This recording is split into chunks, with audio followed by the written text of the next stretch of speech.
Hello, good afternoon, and who's looking forward to Christmas? I know I am.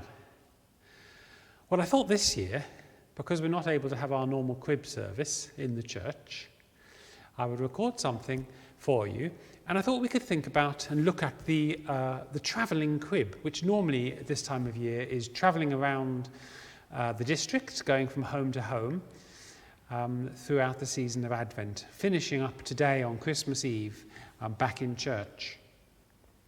And I expect many of you have had these figures in your homes at some point at this time of year. But normally you would only see the ones here, Mary, Joseph, and the baby Jesus. I don't think you can see him very well, so in case you aren't familiar with the baby Jesus, there you are, that's what he looks like.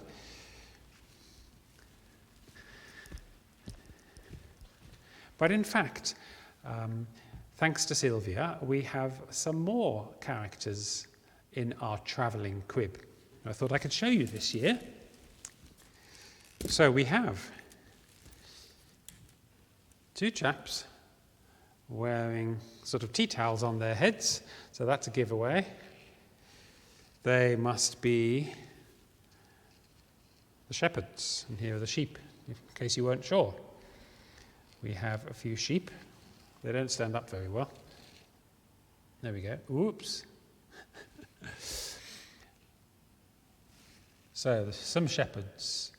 And don't be surprised if they're looking a bit spaced out, because you have to remember that the only reason the shepherds were in the stable in Bethlehem is because they were nearby, just on the hills outside Bethlehem, looking after their sheep, minding their own business, when suddenly the sky was full of angels singing and giving praise to God and telling them to go and see this baby that had been born in Bethlehem nearby, and that this baby would be the king. So they've just had an amazing experience.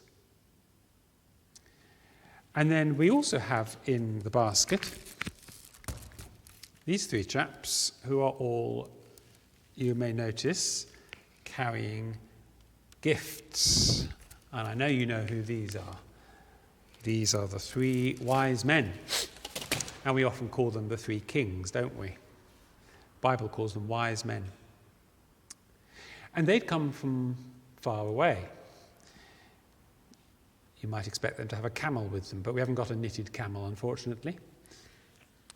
So you've got this great contrast of the people who've come to see the baby. You've got the shepherds who in that culture, in that time, were considered pretty much the lowest of the low. To be a shepherd was to be no one in particular. It was not a respected profession like it perhaps is now. So you've got just local poor people on the one hand, and on the other you have these dignitaries. We call them kings. We think of them as important, wealthy people, and they've come a long way, unlike the shepherds.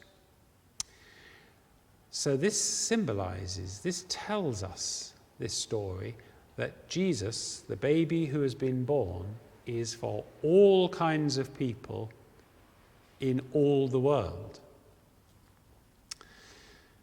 You might think, and this was shocking at the time, people would have thought that a king would be for other special, important people.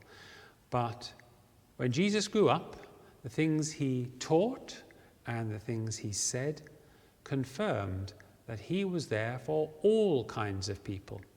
For example, people who had infectious diseases that most people would keep away from, and did in that society, such as leprosy. Jesus surprised everyone by getting close to and spending time with. People who had jobs that were considered beyond the pale, such as collecting taxes for the Romans, who were shunned by much of Jewish society. Jesus chose to spend time with them.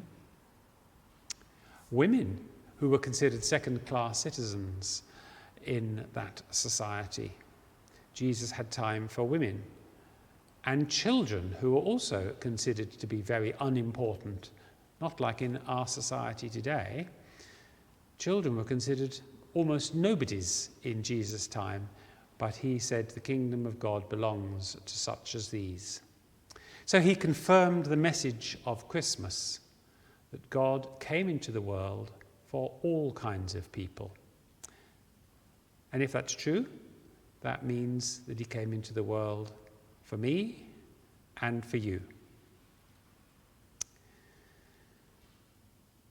So, our lives, we are invited to share our lives with Jesus. Jesus wants to be in our lives, in your life, and he wants you to be in his life. So what can we do? How can we respond? We can pray, knowing, trusting, believing that God hears and that God is through and through good.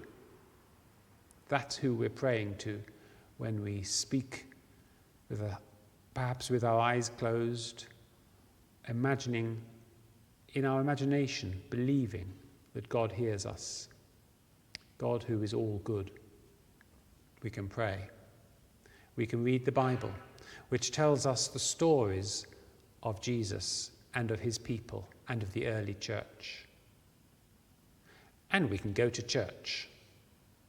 All of these things, praying, reading the Bible, going to church, help us to get Jesus into our lives and our lives into the life of Jesus, mixing us up so that our story becomes part of his story.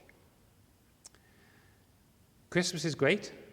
Whether you're able to gather together with others this year, probably not as much as we would normally want to, and all the other things that happen at Christmas that we love. But perhaps this year you can just think a bit about how Jesus came for all kinds of people. And that means he came for me and for you personally too. I hope you have a really happy Christmas. See you soon.